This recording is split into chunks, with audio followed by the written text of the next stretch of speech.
Tungsten கனிம சுரங்கத்திற்கு எதிர்ப்பு தெரிவித்து மேலூரிலிருந்து பேரணியாக புறப்பட்டு வந்தவர்கள் மதுரை தமுக்க மைதான சாலையில் அமர்ந்து போராட்டத்தில் ஈடுபட்டு வருகின்றனர். அந்த காட்சிகளை பார்க்கலாம்.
இது குறித்தான கள விவரங்களோடு இணைகிறார் நமது செய்தியாளர் ஜெகநாத்.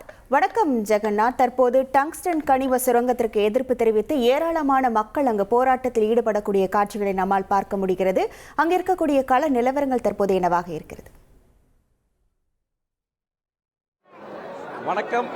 மதுரை மாவட்டம் முழுவதும் இன்று ஒரு நாள் சம்பித்து போயிருக்கிறது என்றுதான் கூற வேண்டும். குறிப்பாக இந்த டங்ஸ்டன் கனிம வளங்களை தடுத்து நிறுத்த வேண்டும், அதற்கு தடை விதிக்க வேண்டும் என்று தற்போது இன்று காலை மேலூரில் இருந்து பார்த்தீர்களானால் நடைப்பயணமாக 30 கிலோமீட்டர் தொலைவில் மக்கள் நடந்து வந்து தற்போது மதுரை தமுக்க மைதானத்தில் அமைந்திருக்கக்கூடிய இந்த தலைமை அஞ்சல் அலுவலகத்தை நோக்கி முற்றுகையிடுவதற்காக வந்திருக்கிறார்கள். தற்போது இந்த பகுதியில் ஆர்ப்பாட்டம் நடத்துவதற்கு திட்டம் வைத்திருந்தார்கள். அதற்கு காவல்துறையினரும் அனுமதி வழங்கியிருந்தார்கள். இந்த நிலையில் எதிர்பாராத விதமாக தற்போது இங்க இருக்கக்கூடிய போராட்டக்காரர்கள் இங்க இருக்கக்கூடிய பகுதியில் தற்போது தமுக்க மைதானத்தில் இருக்கக்கூடிய பிரதான சாலையில் அமர்ந்து இந்த போராட்டத்தில் தற்போது ஈடுபட்டு வருகின்றார்கள்.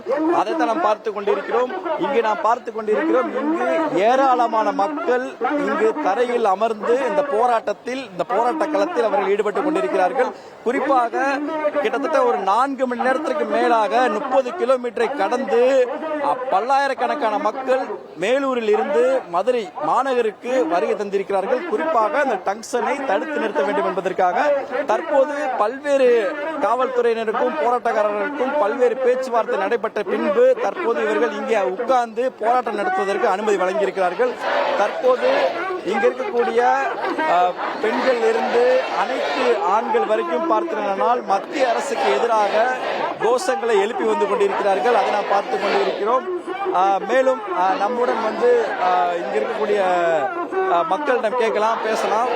தொடர்ந்து பார்த்தீங்கன்னா அவங்களுடைய எதிர்பார்ப்பு மத்திய அரசிடமிருந்து இந்த போராட்டத்தை தடுத்து நிறுத்துவதற்காக அவர்கள் தடுத்து நிறுத்த உடனே அதை நிறுத்த வேண்டும். நிறுத்தினால் மட்டுமே இந்த போராட்டத்தை கைவிட கூறியிருக்கிறார்கள்.